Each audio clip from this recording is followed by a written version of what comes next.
Aí foi que o barco desabou. Dessa que meu barco se perdeu. Ele tá gravando só você e eu. Olá, sejam todos bem-vindos. Oferecimento de Opel Volkswagen, Arenco, Restaurante do Cidinho, Xalu Imóveis, Jornal O Imparcial, Lupo, Meias e Cuecas Lupo, Restaurante e Choperia Velho Armazém, Mercúrio Móveis para Escritório, que agora tá no Facebook, Savenhago, 2 lojas em Araraquara, Provac Serviços e Imaginário e também Academia de Boxe Arara Azul. Tá começando aqui na sua TV Circulando, mais um barraco circulando. Como é que foi tua semana? Foi tudo bem? Semana passada a gente fez um programa muito legal falando sobre marketing, propaganda. É dia 16 de junho, vai ser no COC Araraquara, está aqui embaixo do vídeo, onde você tem maiores informações para você participar dessa palestra. Você que é estudante, você que é empresário, vale muito a pena. E nessa semana, aqui na TV Circulando, atendendo pedidos de vários telespectadores que sempre estão mandando e-mail, perguntando para a gente, dando sugestões ou sugestões. Como é que fala? Enfim, palpitando no nosso serviço, você está entendendo? Essa semana a gente está recebendo aqui o Dr. Miguel Fernando Romio. Miguel, tudo bem? Tudo bem, boa tarde, Valmir. Um prazer estar com você, com a sua alegria, com a sua energia. Seja bem-vindo ao barraco, viu? Eu sei que você é um advogado, você é uma pessoa chique, uma pessoa fina, vai vir no nosso barraco, né? Vai trocar até a toalha hoje. Com o maior prazer, Valmir. Você viu que a toalha, depois de 4 anos, trocaram... 3 anos, né, Nivaldo? Trocaram a toalha do barraco. Muito bem. O que o doutor Miguel está fazendo aqui? O doutor Miguel é advogado e é pós-graduado em Direito Empresarial. EPD, o que significa EPD? EPD, na verdade, é a Escola Paulista de Direito. É a escola onde eu estou me graduando agora, me pós-graduando na disciplina de Direito Empresarial. É uma escola excelente, situada na capital, em São Paulo, na Avenida da Liberdade. E é uma escola de... Aonde que é? Na Liberdade? Na Rua Liberdade, em São Paulo mesmo. Mas no bairro da Liberdade No mesmo? Bairro da Liberdade, na própria Rua Liberdade. Então, de japonesinho ali? É, isso muito mesmo. Bom. Próximo. Mas me fala aí, Miguel, você é de Araraquara? Natural de Araraquara. Só para explicar, o Miguel hoje ele vai explicar, a gente recebeu várias dúvidas de pessoas referente a direito trabalhista. O Miguel, ele tem um escritório de advocacia, é advogado em Araraquara. Na verdade, é uma banca de advogado, é a banca que fala isso? É, a banca é o nome tradicional, né? Atualmente eu prefiro denominar equipe, né? Equipe. Temos é mais moderno, equipe, né? Uma equipe especializada em direito empresarial. Você tem quantos anos, Miguel? Eu tenho 37 anos. 37. Você está formado há quanto tempo já? Estou formado desde 2002, estou no meu 10º ano de profissão efetiva. Tá, e como é que você resolveu entrar para o direito? Você é de Araraquara, você falou, né? Sou de Araraquara mesmo. Que bairro? Qual que é o seu bairro? O meu bairro é Vila Harmonia. Vila Harmonia. Você foi nascido e criado lá? Nascido e criado lá. Tá, como é que você tem advogado da família já? Não tenho nenhum precedente na família. Como é que foi? Como é que você resolveu ser advogado? Na verdade foi naquele momento da adolescência, onde eu estava buscando uma carreira e teve essa frase não é muito boa. Na adolescência buscando uma carreira, não é muito boa a frase. Na verdade, eu sempre sentia uma preocupação com o futuro, né? Então eu pensava o que fazer. O que teu pai fazia o quê? Meu pai foi médico aqui na cidade, foi neurologista e ele teve a oportunidade de cuidar assim, praticamente da cidade inteira. Você pegar todo o pessoal antigo assim, da cidade, a maioria ou foi tratado ou tem um familiar que foi tratado por ele. Dr. Romio? Dr. Romio, foi assim conhecido. Muito legal. E aí, na sua adolescência, escolheu... Você poderia ser médico, né? Sim, mas na verdade meu pai me deu plena liberdade, assim, nunca me influenciou, né? Sempre me deu toda a liberdade. Então, naquele momento, eu me aconselhando com os mais experientes, com uma pessoa que se chama Nef, Caldas de Mesquita, uma pessoa muito importante na minha vida, ele me orientou a fazer direito. E assim eu achei assim, como aparentemente é uma profissão muito glamurosa, muito bonita, eu achei que tudo seria muito fácil, Valmir. Você achou, né? Achei. Você entrou na faculdade que ano? 98? 97. 97. 1997. O teu ano já era, na tua época já era 5 anos? 5 anos. Eu ingressei na Faculdade de Direito de São Carlos no ano de 1997. E fez lá, acabou lá também? Lá. Por que você não fez Uniara? Só para... Porque, na verdade, eu consegui um estágio em São Carlos. Então, desde o primeiro ano, eu já era estagiário de direito. Era mais fácil para você fazer lá. Exato. E o meu estágio era lá em São Carlos, com um advogado que representava o banco, na época, o Banco Sudamérica de Araraquara e de São Carlos. Então, eu ia e voltava todo dia.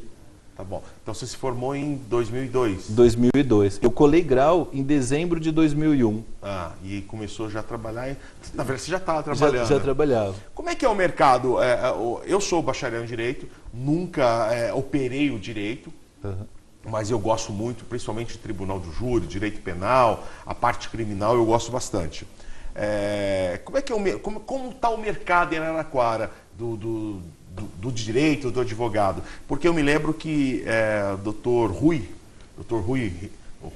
Magalhães, né? Rui Ribeiro Magalhães. Rui Ribeiro, meu professor, deu Direito de Família, ele disse uma frase o seguinte que me marcou: você vai ver um advogado sendo administrador de empresa, só que você nunca vai ver um administrador de empresa sendo advogado, né? Quer dizer, o leque é muito grande para o direito, muito né? grande. Na cidade, como é que é o mercado? Olha, hoje, Valmir, o mercado é muito bom, é muito promissor.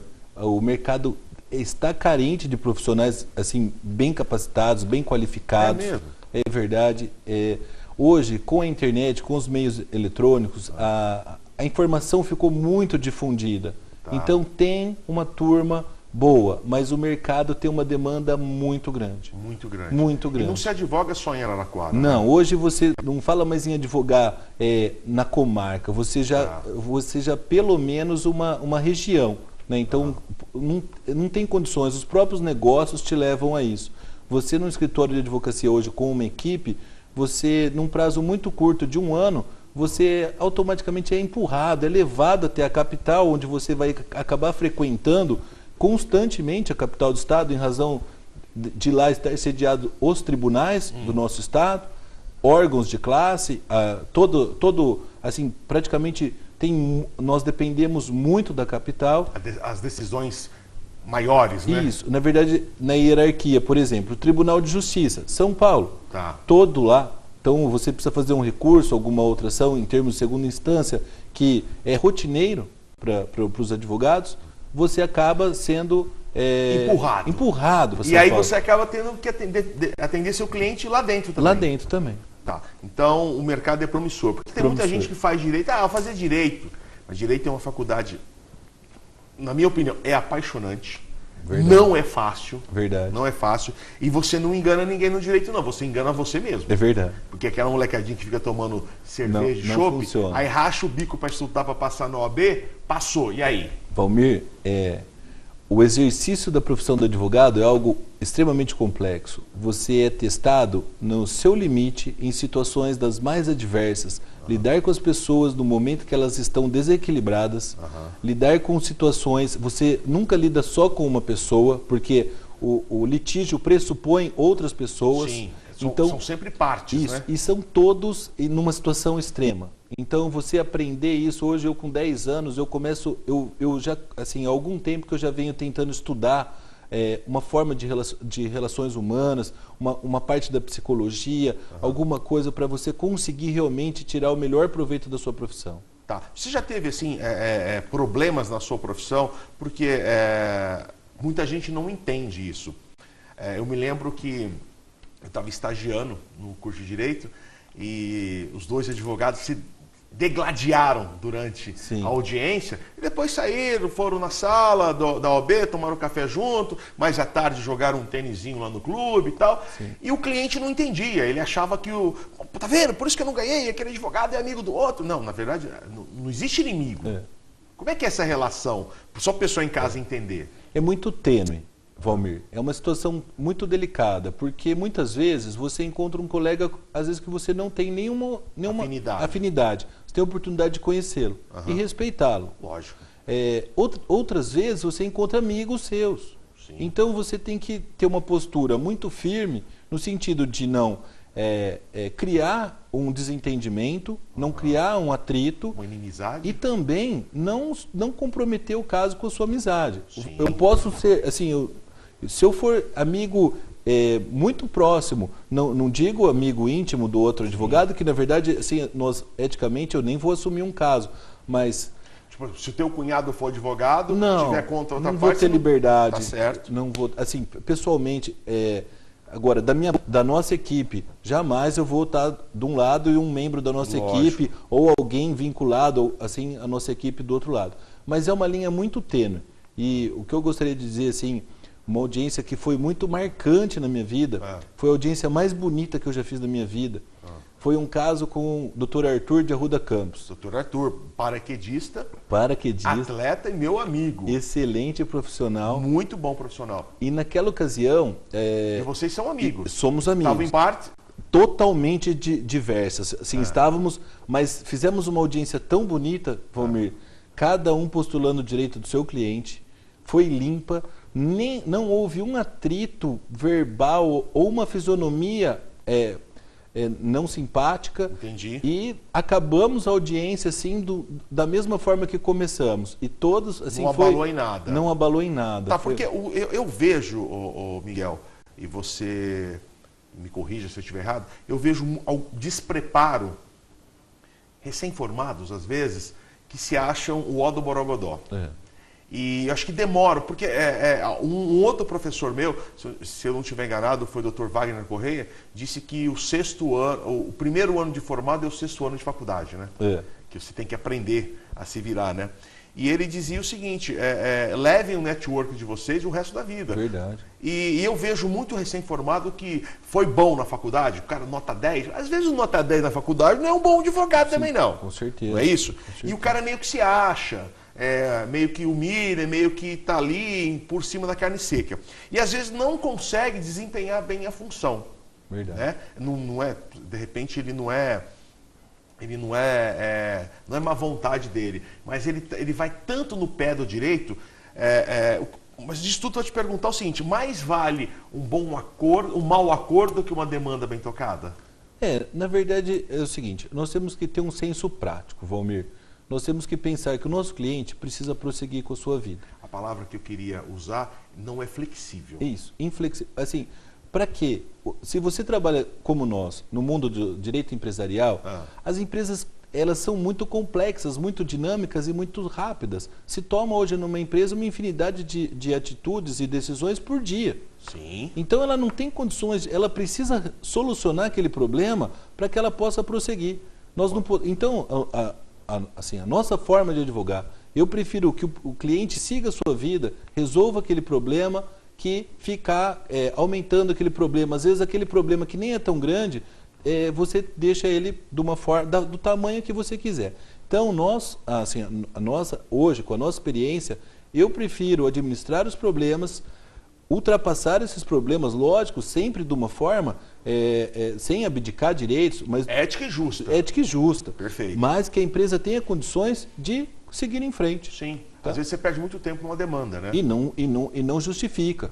Por exemplo, se você ficar perdendo tempo e desgaste com uma questão, às vezes você está te passando inúmeras outras oportunidades na frente e você não vai poder assim, aproveitar aquelas oportunidades. Vai ficar apegado àquela questão que não vai levar a nada, só vai te levar a um desgaste. Não, muito interessante isso. Você, eu sempre ouvi dizer que a justiça do Brasil é lenta.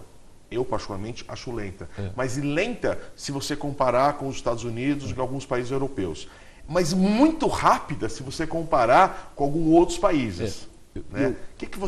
Qual que é o seu ponto de vista? Olha, assim, Rui Barbosa já dizia, justiça tardia é injustiça. Sim. Mas eu vejo hoje, na minha época de acadêmico, isso no ano 2000, a justiça do trabalho era muito morosa.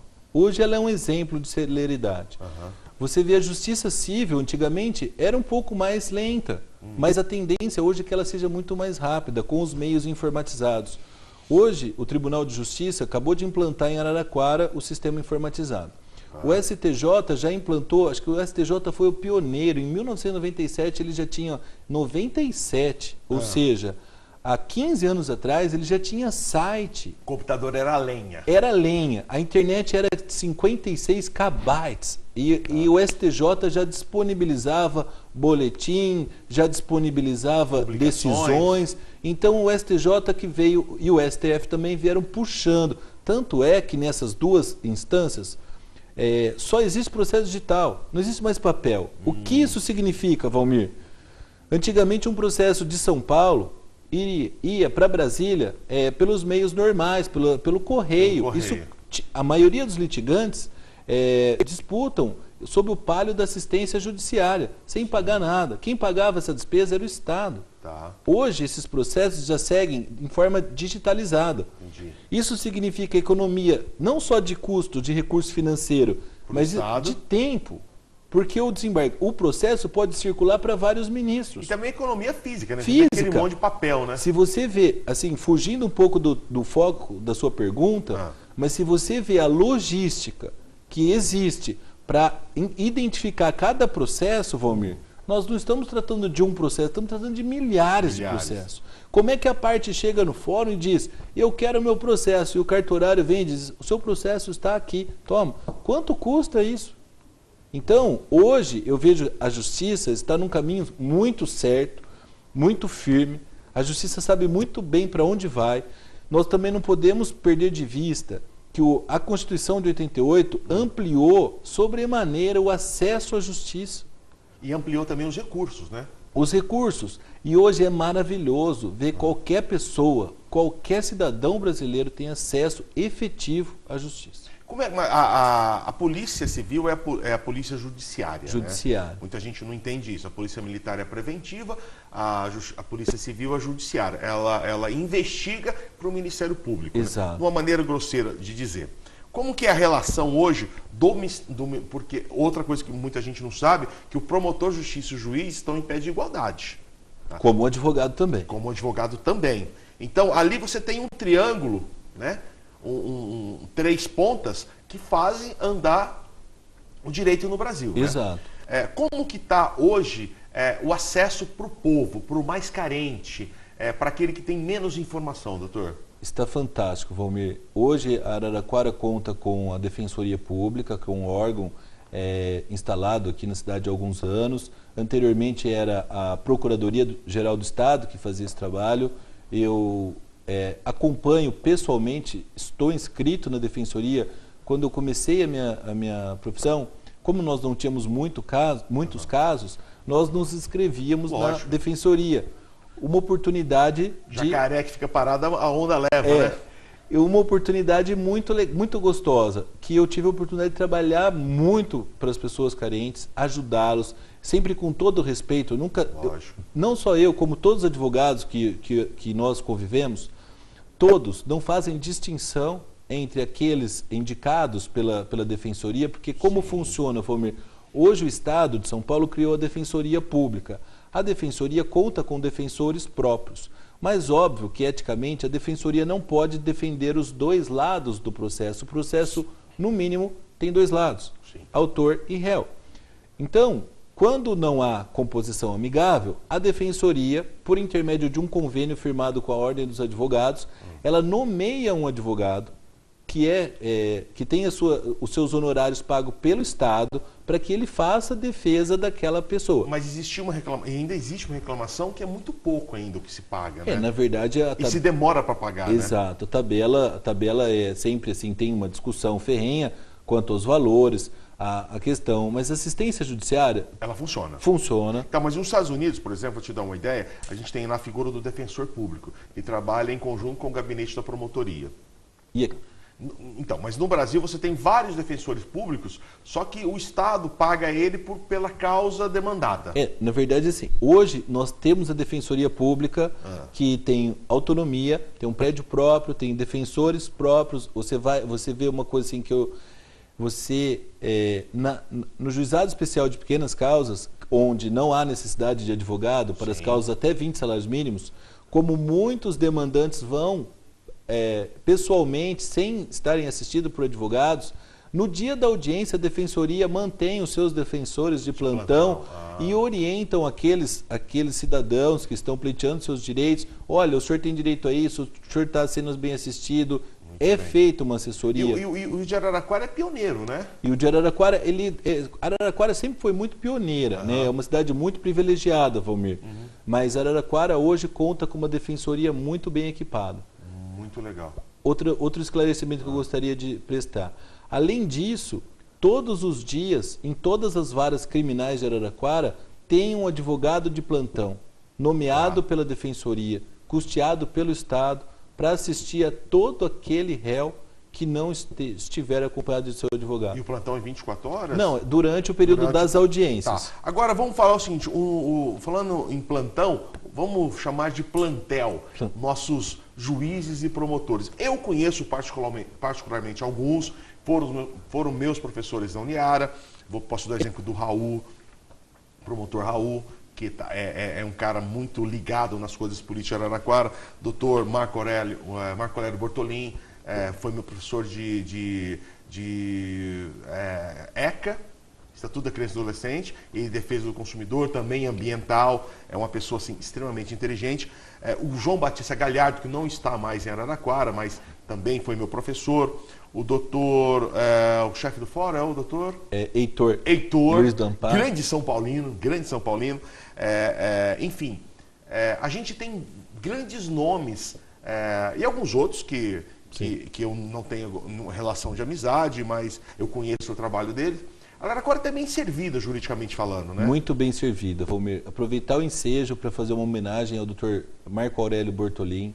Foi um juiz que acho que ajudou muito a Araraquara, que enfrentou a vara de família, aquele volume, aquele excesso de serviço. Ele estava em Taquaritinga, né? Eu não sei. Taquaritinga, isso. Eu sei que ele veio, ajudou muito a cidade, se dedicou bastante, dava para perceber que ele não tinha hora mesmo, estava sempre, eu acho que sempre falei isso para ele e gostaria de registrar essa homenagem a ele também. E o doutor Marco Aurélio Bortolin, grande palmeirense, está convidado a vir aqui ao barraco. Eu já convidei ele antes, legal. Mas a agenda dele, ele é meu amigo, eu falo...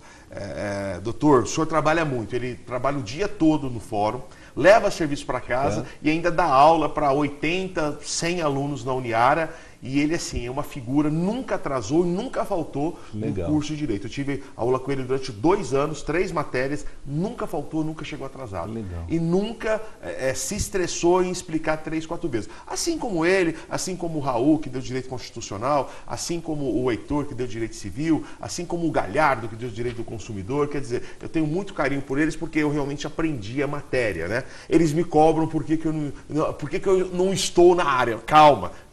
Deixa eu fazer 30 ainda, não fiz 30 ainda. Bom, doutor, agora é o seguinte, a justiça está começando a acelerar. O nosso plantel em Araraquara é bom, né? Está indo bem. Muito bom. Muito bem. Agora, a nossa Constituição, a gente falou agora há pouco ali, que ela abriu muito o leque da gente ter recursos. Aquela máxima, a polícia prende, a justiça solta. O senhor concorda ou não? Não, Valmir. Não concorda? Não, definitivamente não. Na verdade, é o seguinte, a polícia faz um trabalho maravilhoso. Você vê a sensibilidade daquelas pessoas que apesar... Você arrisca para ganhar isso aqui, ó. Para ganhar isso. Você vê a sensibilidade deles, eles têm criatividade, eles lutam porque são eles mesmos.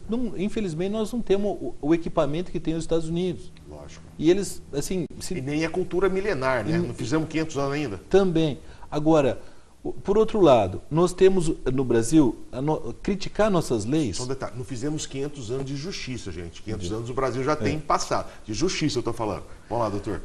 Assim... Não adianta criticar nossas leis. As nossas leis, no meu ponto de vista, são boas. Ocorre que você não pode prender um ser humano para o resto da vida. Antigamente, se tratava totalmente de uma forma muito mais grave. Hoje, daqui 50 anos, quando algum filósofo, algum antropólogo estiver analisando a nossa situação, vai falar, nossa, no ano 2000 prendiam as pessoas em jaula. Então, nós temos que evoluir. Hoje a gente fala, nossa, 200 anos eu jogava no calabouço. Exato. Muito então, bem. Nós temos que evoluir. O que nós vamos fazer hoje? Quando veio a lei do Juizado Especial de Pequenas Causas, que trouxe aquela nova sistemática, foi muito criticada. Mas hoje, você vê, a pessoa fica... seria um absurdo prender uma pessoa por um crime de menor potencial ofensivo se eu posso tentar reeducar.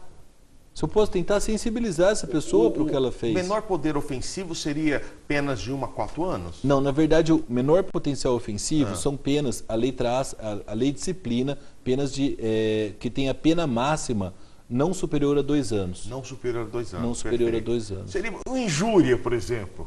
Quando eu falo, uma dúvida aqui, doutor, quando eu falo assim, O Neymar, nossa, ele é muito ruim de bola. Eu falei que o Neymar é ruim de bola, mas não falei que ele é mau caráter. Eu estou cometendo crime? Olha, eu entendo o seguinte, o crime, você tem que ter intenção, né? A injúria, a intenção. Então, mas eu sou um crítico. E não existe a excludente de licitude, obras literárias, artísticas e científicas. Você tem direito à sua opinião. Lógico. É um princípio constitucional. Perfeito. Né? Desde que a sua opinião seja assim, uma questão que você não vai ofender ninguém, é a sua opinião. Se eu falar assim, que o Joãozinho é mau caráter, que ele é bandido e ladrão, eu estou cometendo um crime. Sim, se você estiver falando isso com intenção de ofender uma pessoa, sim, tá? Mas o fato de eu falar que o cara é ruim de bola não quer dizer nada. Não, eu entendo que não, é uma brincadeira, às vezes quando ele perde um lance... E é uma opinião, é verdade. É uma opinião, quando ele perde um lance... O brasileiro tem isso, não. Né? O cara faz um gol de pênalti, é craque. O cara erra, nossa, vai grosso, hein? Ninguém vai te julgar por tudo de certo que você fez. Lógico, isso é batata. Só vai. Se ele perder um pênalti, ele é ruim de bola. Mas eu falar que o cara é ruim não é crime. Não, muito bem. Forma doutor, agora para a gente encerrar esse bloco aqui, no segundo bloco, o doutor Miguel vai responder para a gente várias perguntas a respeito do direito. A gente foi às ruas de Araraquara, foi saber o que a população queria saber. Gravamos algumas perguntas e o doutor Miguel vai responder para a gente. Para a gente fechar aqui, o que o senhor acha da transação penal, da Lei 9.099, e também dos juízes, dos arbitral, né? Como é que chama? Juízo arbitral. O juiz arbitral. O que o senhor acha dessas duas coisas do direito que são legal? Em primeiro lugar, assim, a transação penal eu acho maravilhosa, é uma oportunidade que as partes têm de se compor, é uma oportunidade que fica cara a cara ofendido e ofensor, sim, onde a justiça pode também eliminar um processo que, às vezes, numa audiência, numa sala de audiência, com uma conversa, pode se resolver um problema, evitar um processo e ajudar as partes a se compor. Valmir, nós temos que tirar da nossa cabeça um sentimento enraizado, que é alguém vai resolver o nosso problema. Quem tem que resolver o nosso problema somos nós mesmos. A justiça vai nos auxiliar. Quando nós não conseguirmos resolver esse problema de uma vez, ela vai dar uma solução. Entendi. Que necessariamente não vai ser a melhor nem para uma parte, nem para outra parte. Tá? Então, a transação penal, eu acho que ela vem de uma forma boa para ajudar nesse intuito. Também crimes para menor... Sim, são crimes pequenos. Até 2 anos? Não vai se... A transação penal são para crimes menores ainda, de 1 ano. Tá? São crimes menores ainda. Numa outra oportunidade, nós podemos preparar... Sim, falar sobre isso. Que já entra mais no direito penal. Direito penal. Tá. Agora, a questão da corte arbitral, ela veio, salvo engano, por uma lei de 96, e foi uma inovação e não é muito utilizada e difundida em nosso país. Deveria ser mais difundida, porque é um instrumento de auxílio ao Poder Judiciário. E é um instrumento onde as partes, vamos supor, não estamos falando de impor o juízo arbitral, mas empresas grandes, de grandes portes, como ocorre com a FEComércio em São Paulo, que tem uma corte arbitral, onde as grandes empresas, nas suas negociações, elas já dizem, olha, nós vamos resolver toda e qualquer controvérsia que ocorrer nessa corte. Muito bem. Tá? Facilita também. Facilita. Muito bem. Bom, a gente... intervalo, daqui a pouquinho a gente volta no segundo bloco com o Dr. Miguel Fernando Romio. Aí sim, ele vai responder as perguntas. A gente foi às ruas para saber dúvidas do povo de Araraquara a respeito de direito trabalhista. Não sai daí que é 2 minutos e a gente já volta. Aí foi que o barco desabou, dessa que meu barco se perdeu. Ele tá gravado, só você e eu. Apoio Cultural. Logo que nascemos, já aprendemos a chamar. E logo entendemos que chamar é uma questão de sobrevivência. É por isso que a Chalu Imóveis preservou o passado. Chamou uma sede própria bem localizada, ampla, com os melhores profissionais do mercado. A vida chama seriedade, a vida chama confiança, a vida chama interatividade, comodidade, praticidade. A vida chama alegria, a vida chama a Chalu. Receitas de alegria, no Savenhago tem todo dia. Ofertas, preços baixos, a variedade que eu queria. Curta a vida e sorria, fazendo muita economia. Receitas de alegria, no Savenhago tem todo dia. Shopping Uirapuru, o shopping de negócios e serviços de Araraquara.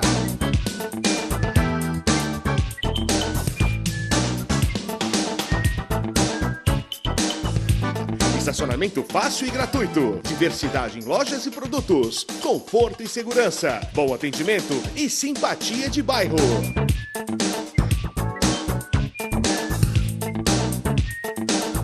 Shopping Uirapuru, aberto de segunda a sábado, no horário comercial.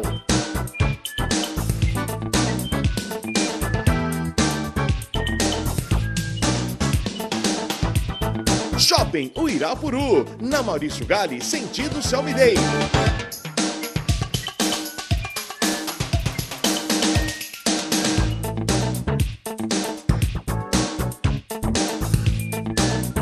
Shopping Uirapuru. Descubra essa opção de compra e fique surpreso. Restaurante do Cidinho, o mais gostoso da cidade. Ambiente familiar e atendimento nota 10. Venha conhecer e experimentar os pratos mais gostosos da cidade. Filé à parmegiana, feijoada, espeto paulista, filé à moda da casa, salmão do chefe e o famoso filé do Cidinho. Restaurante do Cidinho, a tradição que Araraquara reconhece e aprova. Leia e assine o jornal O Imparcial. Tradição e credibilidade desde 1931. Política, esporte, cotidiano, social, classificados e muito mais. No primeiro jornal de Araraquara. Jornal O Imparcial, um jornal a serviço da cidade e da região. Assine hoje mesmo, 16 3336 2022. Jornal O Imparcial. Mega Feirão Lupo, de 6 a 24 de junho na Fábrica Lupo. Aproveite produtos com a qualidade Lupo a preço de fábrica. São descontos de até 60%. Mega Feirão Lupo, de 6 a 24 de junho na Fábrica Lupo. Móveis para escritório, a Mercúrio tem. Móveis para sua casa, a Mercúrio tem. Mesas, cadeiras, armários e poltronas, a Mercúrio tem. Tradição e qualidade, todos sabem, não tem pra ninguém. Mercúrio Móveis. Rua 9 de Julho, 416. Telefone 3322-5711. Mercúrio Móveis. Yeah.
Muito bem, pessoal, estamos de volta aqui no Barraco Circulando, segundo bloco, recebendo aqui hoje o doutor Miguel Fernando Romil, advogado, que a gente já bateu um papo no primeiro bloco, falando um pouquinho do direito, da carreira dele. Agora, no segundo bloco, vamos responder pergunta. Mas antes, doutor, ele tem que faturar aqui, hein? Para pagar aqui as pensões alimentícias, porque pensão alimentícia também da cadeia, né? Da cadeia. E muita. Oferecimento de Apia Volkswagen. A Apia é nossa revendedora Volkswagen para Araraquara e toda a região, mas tem um plantel de carros seminovos. E eu recomendo a você que você vá até a Apia e vá conhecer o Horácio. O Horácio é o novo gerente da Apia aqui em Araraquara. E o Horácio vai proporcionar a você uma voltinha na nova Amarok. Já andou na nova Amarok? Ainda não. Você que gosta de caminhonete. Gosto, né? de caminhonete. É maravilhosa. Falar aqui da Arenco, a construtora que faz e traz para Araraquara os melhores lançamentos. Paulinho Filpo está de parabéns.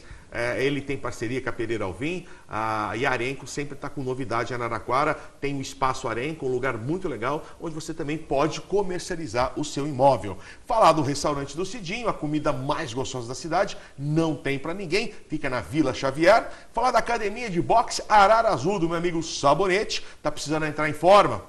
Mas mesmo que você não queira entrar em forma, meu amigo, se você colocar um par de luva na mão, doutor, pegar um saco de pancada pela frente, você desestressa. É muito bom. A Imaginário é essa loja muito legal que apoia a gente, está no Shopping Jaraguá. A Imaginário é a loja do presente de Araraquara. O presente para qualquer data você encontra na Imaginário. Dia dos Namorados está chegando. Vai dar o que para o seu namorado, Luan? Nada. Passa na Imaginário. O Luan tá namorando um rapaz novo aí. Falar também da Chalu Imóveis. Chalu Imóveis, na hora de vender, comprar ou alugar o seu imóvel, fale com o pessoal da Chalu Imóvel. Fale lá com o meu amigo Didinho e toda a família Chalu, que com certeza você vai fazer um bom negócio. Falar do jornal O Imparcial, são 82 anos de tradição em Araraquara. O melhor caderno de esporte, alô Andrezinho, um grande abraço, no jornal O Imparcial. O telefone está embaixo, leia e assine. São mais de 70 anos. O Pelé, quando vinha na Araraquara, só ia no Imparcial, meu. Você não vai assinar o Imparcial? Pá. Lupo, meias e cuecas Lupo, 92 anos de tradição em Araraquara. E vem aí a meia e cueca do Neymar. A Lupo tá fazendo umas coisas legais. Inclusive o Valquírio, o Orivaldo, pediu pra gente sortear aqui a camisa do Divino Futebol Clube, né? Semana passada a gente já sorteou 2, essa semana também. Mande o seu e-mail, vamos sortear 2. Uma pessoa só vai levar 2. Dizendo por que você merece ganhar a camisa do Divino. Manda o seu e-mail, o e-mail está embaixo aqui da tela. A gente vai dar 2 camisas para você.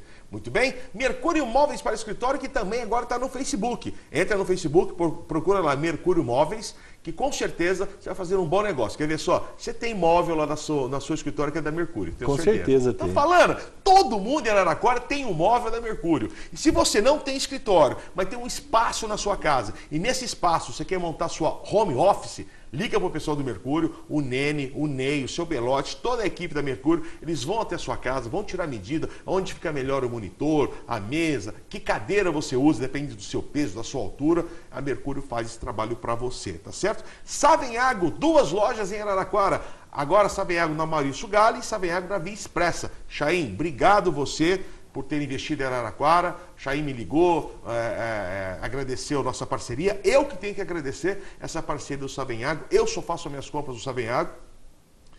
Peço que você também vá ao Savenhago e conheça essa loja maravilhosa, essa loja nova na Maurício Gale. Sim, completamente nova mesmo. Provac Serviços é uma empresa, meu amigo, com mais de 30 anos. Começou com 3 funcionários, hoje tem mais de 3.000. Provac Serviços está recrutando gente. Entre no site da Provac, mande o seu... Você vai se cadastrar, tá certo? A Provac tem uma empresa que faz parte do grupo que seleciona a gente para trabalhar. Quem sabe você não tem uma vaguinha lá. Entre no site da Provac. Muito bem, dito isso, tá pago já o IPVA do mês do carro. Beleza. Muito bem? Tem que faturar, né, velho? Boa. Falando em faturar, não que eu queira faturar, né?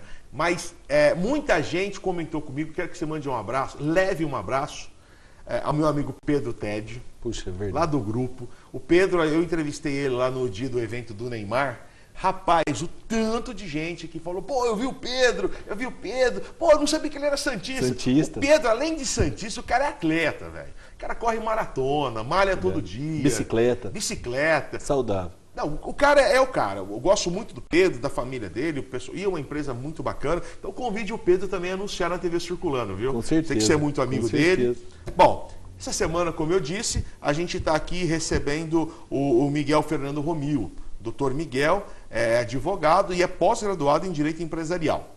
E a gente, há muito tempo, os telespectadores da TV ficavam pedindo, pô, faz um programa sobre direito trabalhista. Aí nós fomos às ruas de Araraquara, doutor, e pegamos algumas dúvidas. Puxa. Vamos lá? Vamos começar? Vamos lá. Rivaldo, então solta pra gente, por favor. Eu quero perguntar ao doutor Miguel qual é a duração do contrato de experiência de trabalho. Muito bem, se for do senhor Agostinho Toscano, qual a duração do contrato de experiência de trabalho, doutor? Bom, senhor Agostinho, a duração máxima do contrato de experiência de trabalho, ela é de 90 dias. Ela pode ser prorrogada por uma única vez. Isso significa o quê? Que na prática, habitualmente, as empresas dividem esse tempo entre 45 mais 45 ou 30 mais 60 e é aquele período de adaptação. Não pode ocorrer, mas não pode ser superior a 90 dias. Esse contrato também tem que ser pactuado expressamente. Se você simplesmente contratar, ele não é uma cláusula automática, tem que ser pactuado. Se você simplesmente contratar um trabalhador sem ajustar o contrato de experiência, automaticamente ele está contratado por prazo indeterminado. Entendi. Esse seria um período de adaptação, Valmir. 3 meses é mais ou menos o tempo para você verificar se aquela pessoa se enquadra, se o perfil dela se amolda àquele cargo. É um período de adaptação. Nesse período de adaptação, ela pode receber carta de advertência? Pode receber carta de advertência. Em que pese ser um contrato com tempo determinado, isso, ele se submete a todas as normas de um contrato de trabalho. Ele tem subordinação, ele recebe o salário, ele tem os seus encargos, tudo certinho. A única questão é que tem um prazo certo para acabar. 90 dias. Naquele prazo, o seu empregador, que não pode ultrapassar os 90 dias, o seu empregador vai decidir se realmente ele se enquadrou e será efetivado, ou se ele não se enquadrou e vai extinguir o contrato de trabalho. E eu não posso estender mais. Mais que 90 dias. Tá. E se, só emendando nessa pergunta, e se de repente esse empregado ele for não se enquadrar, ele vai ser demitido, ele vai ser dispensado. Né? E só que daqui 15 dias de novo ele volta para a empresa em outro cargo. É feito um novo contrato de trabalho ou esses 3 meses valem? Na verdade é o seguinte, Valmir, vai depender muito do caso concreto, para evitar porque assim, a empresa ela não pode se valer desse contrato para fraudar a legislação trabalhista. Entendi. Então, esporadicamente, se a empresa contratar uma pessoa que ela não se amolde, mas ela tem uma demanda muito grande de mercado e ela não encontrou outros funcionários, ela vai ter que contratar, ela pode até se valer dessa contratação, mas o prazo de experiência já não vai mais poder ser observado, porque ela já teve esse período. Muito bem. Tá?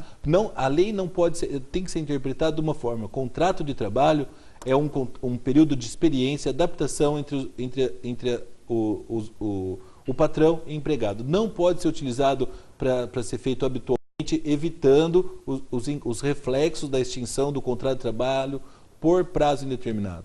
Porque quando se encerra um contrato de trabalho por prazo indeterminado, você tem aviso prévio, você tem a multa do FGTS e o 13º proporcional. Então, 15 dias não pode, mas um ano depois? Pode, Valmir. Um ano depois pode fazer um novo contrato. A lei, na verdade, ela, salvo engano, não há uma regulamentação do INSS que subentende que qualquer recontratação num prazo de 6 meses seria uma fraude. 6 meses, perfeito. 6 meses. Vamos para a segunda questão? Vamos lá, Felipe. Doutor Miguel, eu queria saber da pessoa que faz estágio, se ele tem os mesmos direitos da pessoa efetiva. Muito bem, esse é o Josadark Apolinário da Silva, obrigado pela sua participação. Legal. Então a pergunta dele é se quem faz estágio, você já foi estagiário, né? Eu também já fui, tem os mesmos direitos do funcionário efetivo. Legal. Senhor Josadark. Na verdade, são regulamentos distintos. O estagiário, ele tem uma lei própria, ele não tem os mesmos direitos, ele tem, na verdade, hoje o estágio teve uma reformulação, salvo engano, em 2009 ou 2010 teve uma alteração na lei do estágio e o estagiário teve alguns direitos até ampliados, a sua jornada é reduzida, mas de qualquer forma ele não tem os mesmos direitos que um empregado normal. Muito bem. Vamos lá para a terceira? Vamos lá? Tudo pronto aí? Vamos lá. O autônomo tem a garantia da Previdência? Boa pergunta. Muito boa. A dona Antônia Faria Alves Pinto. O autônomo tem a mesma garantia da Previdência? Dona Antônia, essa pergunta é muito importante. O autônomo terá a garantia da Previdência. Se ele fizer a sua inscrição, Valmir, isso é muito importante. Ele tem que fazer a sua inscrição, ele tem que fazer os seus recolhimentos, porque por caso contrário, ocorrendo uma eventualidade, ele pode não estar assegurado. Então, o autônomo terá se ele tiver regular com sua inscrição. Outra coisa, o autônomo é o patrão dele próprio. Sim. Então, cabe a ele diligenciar e recolher suas contribuições previdenciárias. Caso contrário, infelizmente, numa situação extrema, ele pode não ter segurança, pode não ter amparo e aí estar fadado à sorte do destino. Então, a gente vive num mundo moderno hoje, onde a terceirização é uma constante, né? Sim. É uma coisa moderna, mas é muito fácil você terceirizar. Sim. Porque você, para o patrão, para quem paga, é melhor porque ele vai pagar mais para quem vai receber. Sim. Porque ele tem um encargo menor. Sim. Só que quem recebe tem que ter a consciência que se ele fizer a sua inscrição, mesmo que não consiga contribuir em cima de 2, 3 salários no inicial, mas pelo menos de um salário tem que ficar resguardado. Exato. Né? Que hoje está na casa de 20%. 20%. Né? Para o autônomo, 20% do salário mínimo que vai superar R$120. Ele vai até a Prefeitura Municipal, faz a inscrição, compra o carnezinho, como é ele que tem que fazer sua inscrição no site da Previdência. Tá. O cadastro dele na Previdência é distinto do cadastro dele como profissional autônomo por órgão regulamentado, ou por ser ambulante, ou por ser alguma outra profissão. Na verdade, ele tem que fazer o cadastro dele no site, obter o número de inscrição do benefício e, a partir dali, no próprio site, ele pode recolher. Uma coisa muito legal que você tocou é a questão da terceirização. Muitas empresas se valem da terceirização de uma forma que não é a adequada.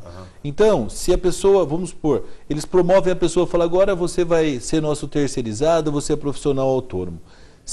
No caso, sim, Valmir, ele pode conseguir o reconhecimento do vínculo empregatício junto àquela pessoa que, entre aspas, teria terceirizado o serviço dele. Mas isso não seria a situação típica do autônomo. Atendo-se à questão, autônomo, ele exerce uma profissão com o próprio nome já diz, autonomia.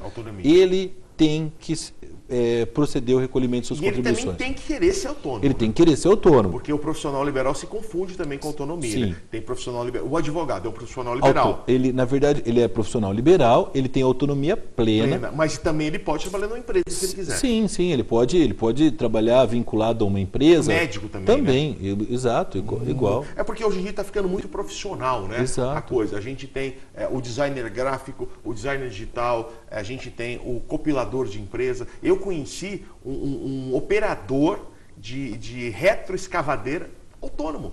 Ele prestava serviço para três empresas diferentes, que para ele era vantajoso. Exato. Entendeu? Isso é muito legal. Vamos lá? Agora a gente vai para a quarta pergunta. Vamos lá, por favor. Felipe, dá play aí. Quando é que deve ser pago o 13º salário? O povo já quer receber, viu? Seu Manuel Meyer. Obrigado, seu Manuel, pela participação. Quando deve ser pago o 13º salário? Bom, o 13º salário pode ser dividido em 2 parcelas.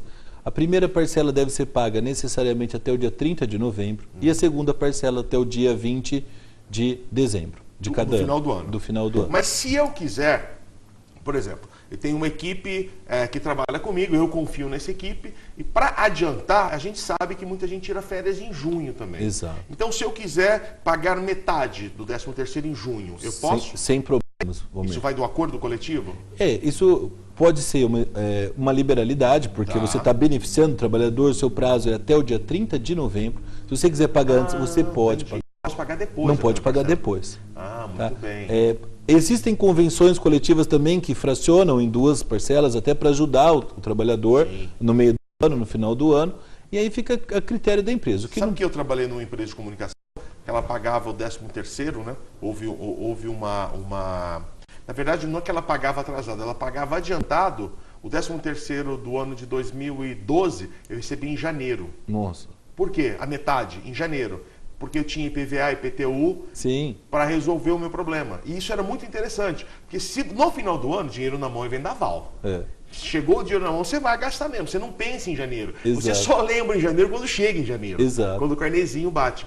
E aí, essa empresa que eu trabalhei por 10 anos, a qual eu tenho um carinho muito grande, eles pagavam em janeiro a metade desse terceiro. Era muito legal. Então você recebia metade desse terceiro em janeiro. Em janeiro e a outra metade só em dezembro. Só que quando você recebia em dezembro, você fala, bom, e a outra metade? Não, vem agora em janeiro. Eles pagavam um adiantado. E se o cara saísse da empresa, não tinha problema nenhum. Tinha um documento lá, descontava do cara se ele saísse, porque adiantava o nosso expediente, era muito interessante. É uma ideia também, né? Legal. Uma ideia. Vamos lá, mais uma pergunta, Felipe? Vamos lá.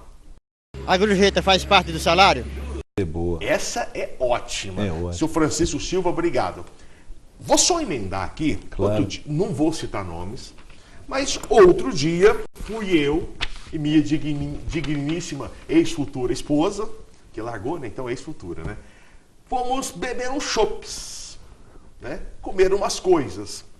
E aí eu perguntei para a garçonete, que nos estava servindo, se os 10% iam para ela. Ela disse não, o patrão pega os 10% e não repassa para a gente. Eu queria dizer a você que é dono de estabelecimento comercial, casa noturna, de restaurante, boate, bar, choperia, que os 10% é de quem serve. Pode até ser que o pessoal se junte, o pessoal da cozinha e do salão, faça um rateio entre eles. Mas não pode ir pro bolso do patrão não, hein? Não é? Essa é a pergunta dele. Vamos lá, doutor, responde. A gorjeta é considerada parte integrante do salário? É considerada, Valmir. É considerada parte integrante do salário, mesmo porque todos os trabalhadores sabem que vão receber, trabalham, bem atendem, porque contam com aquela remuneração. Entendi. A empresa, por sua vez, também oferece um salário, não aquele merecido, porque ele sabe que eles vão ganhar gorjeta também. Entendi. Então, mas tem uma diferença complementa. Entre o gorjeta e o 10%. Né? O 10% não é gorjeta. O 10% não é gorjeta, já é uma opção, né? Hoje, nosso estado é uma opção, tanto é que as casas, os restaurantes, eles fazem um destaque, uma opção, falou, se o senhor quiser com 10%, está aqui, do contrário, então, você não é obrigado a pagar. Vamos falar isso, a gorjeta eu pago se eu quiser, o 10% eu pago se eu quiser. Se quiser. E o couvert artístico? O couvert artístico, Valmir, é o seguinte, o Código de Defesa do Consumidor veda venda casada. Então, se eu quero colocar uma banda, um conjunto, porque eu vou angariar mais clientes para o meu estabelecimento, isso é um problema meu. Eu tenho que pagar isso. Muitos bares e restaurantes acabam fazendo o quê? Transferindo esse encargo para o consumidor. Aí, essa situação seria uma venda casada. Agora, por outro lado, o estabelecimento, quando ele faz uma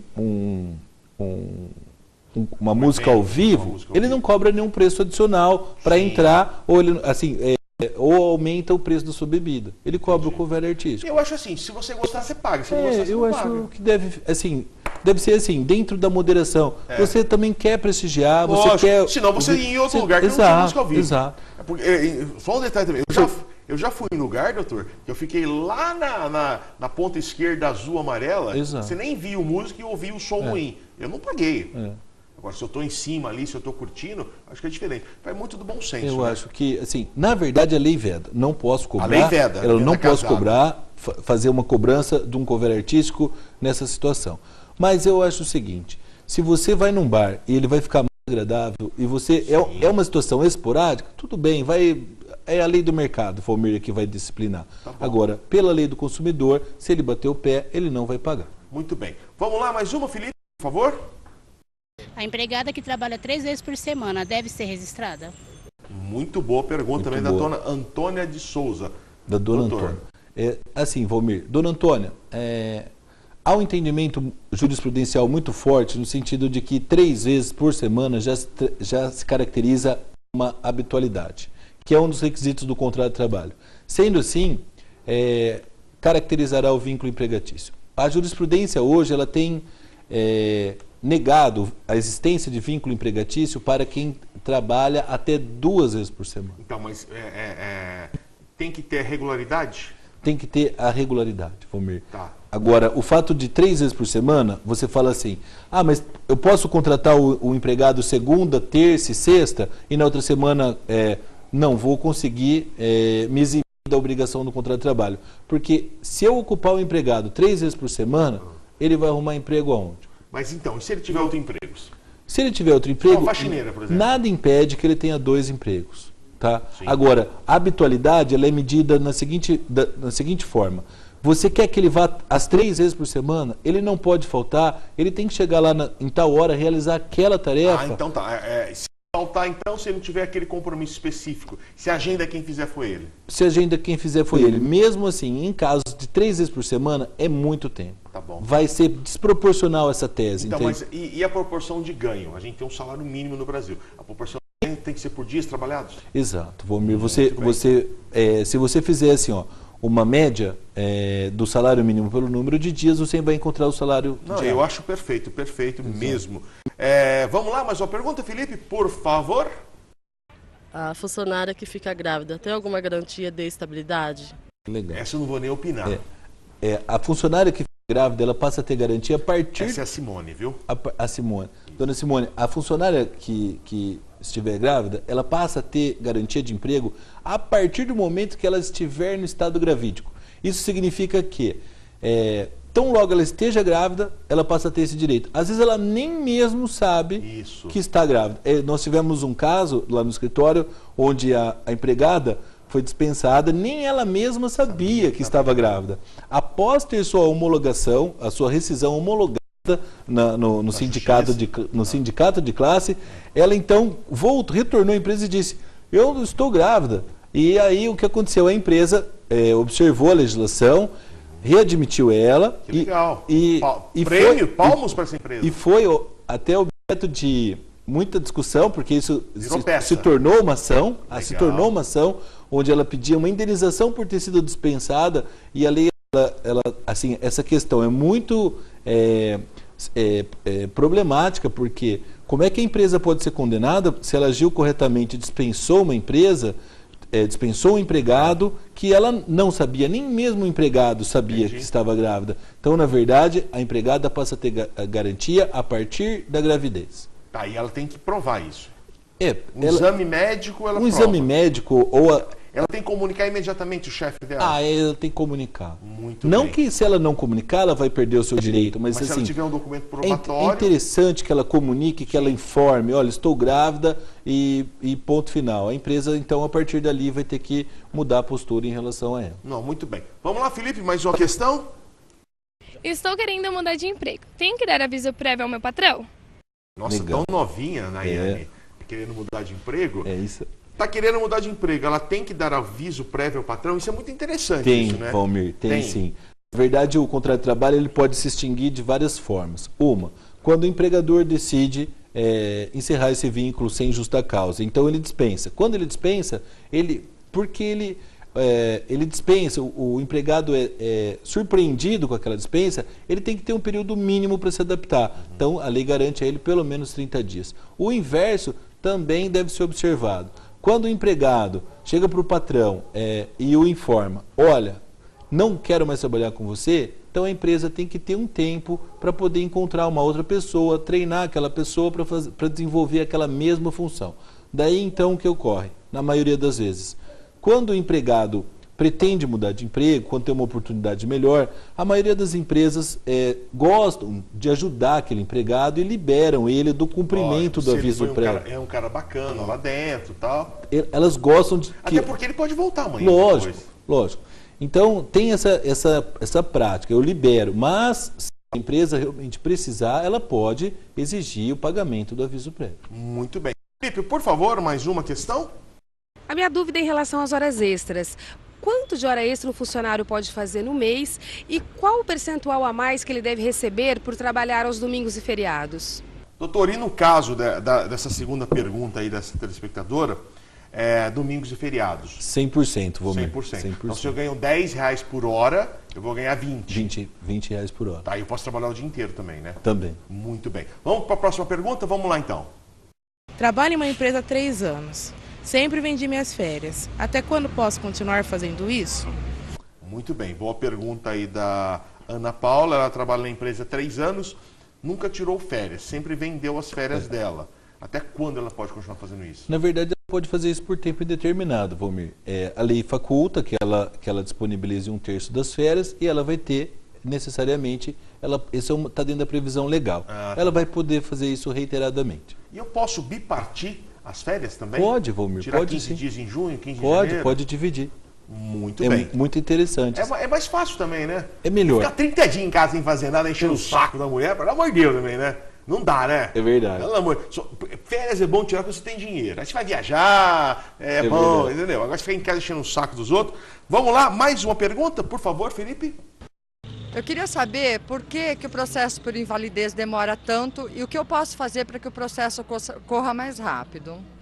Está falando da justiça lenta, a Margarete Regina perguntou por que demora tanto, doutor? Na verdade demora porque é o processo mais complexo que tem, né, Valmir? Por invalidez. Por invalidez. Na verdade, o INSS ele tem que fazer perícias e constatar realmente a invalidez. E na verdade, o empregado, muitas vezes, ele apresenta alguma possibilidade de melhora. A invalidez não é comprovada de plano, depende do resultado do tratamento que ele vai enfrentar. O que o empregado pode fazer para melhorar essa situação? Se submeter aos exames, sempre apresentar os exames ao órgão público e realmente tem que ter esse tempo de maturação para saber se realmente ele não conseguiu se reabilitar ou ele não conseguiu se recuperar. Eu acho que a dúvida da Margarete aí é em relação também ao recebimento, né? O cara que entra no processo de invalidez, ele fica 2, 3 meses sem receber salário. Mas na verdade ele já vai receber de plano um benefício previdenciário, até que se distinga se ele está mas mesmo ou plano, não. Ele demora para vir, doutor. O pagamento do INSS demora, é um pouco lento, né? E quando vem 3, 4 meses de uma vez só. Mas esse período, eu sei disso que o meu pai, quando sofreu derrame, ele ficou afastado pelo INSS, demorou 6 meses, ficou 6 meses sem salário. Puxa. Aí minha mãe foi trabalhar, meu irmão, o Orivaldo, foi trabalhar, eu fui vender picolé, para a gente ter o que comer em casa, porque é uma situação... Aí quando veio o salário, foi a festa, né, viu? E foi picanha a semana inteira, filho. É dinheiro que não acabava mais. Legal. Bom, doutor, tem que agradecer a sua presença aqui. Muito obrigado. Nosso programa está acabando. Eu vou te convidar para a gente voltar aqui, pelo menos uma vez a cada 15 dias, para a gente falar de assuntos. Quando a gente conversava aqui, eu postava aqui na internet, que eu estava aqui com a sua presença, um dos assuntos que surgiu, ideias para o próximo programa, a gente falar sobre financiamentos e contratos de financiamentos. Puxa, que legal, vamos. Isso é interessante, será um prazer, com certeza. É uma questão bem debatida, bem controvertida hoje. E hoje, com essa história de migrar financiamento de um banco para outro, né? Tá muito... É portabilidade? Portabilidade. Os contratos bancários. É legal isso, né? Muito legal. Então a gente vai falar sobre isso numa próxima vez. Agradecer aqui o Dr. Miguel Fernando Romil, o site dele, o e-mail dele, pode dar o e-mail? Pode. É mfromil@uol.com.br. Se você tiver alguma dúvida sobre direito, mande o e-mail para ele, que gentilmente ele vai responder para você. Quer mandar um abraço para alguém? Valmir, gostaria muito de agradecer a você, a sua equipe, aos telespectadores. Você não falou de nenhum advogado do seu escritório lá, hein? A toda a nossa equipe, o Fábio, a Simara, ao Wagner, a Ana, a toda a nossa equipe mesmo. Realmente agradecer bastante essa colaboração. Obrigado, viu? Obrigado. Agradecer aqui a AP Volkswagen, agradecer a Arenco, a Restaurante do Cidinho, a Xalô Imóveis, Jornal O Imparcial, a Lupo, agradecer ao Velho Armazém, a Mercúrio Móveis, agradecer ao Savenhago, a Provac Serviços, a Imaginário e a Academia de Boxe Arara Azul. Você que está em casa, obrigado pela audiência, pela paciência. Até semana que vem com mais um Barraco. Fica todo mundo com Deus. Tchau, gente. Aí foi que o barraco desabou. Dessa que meu barco se perdeu. Ele tá gravado, só você e eu.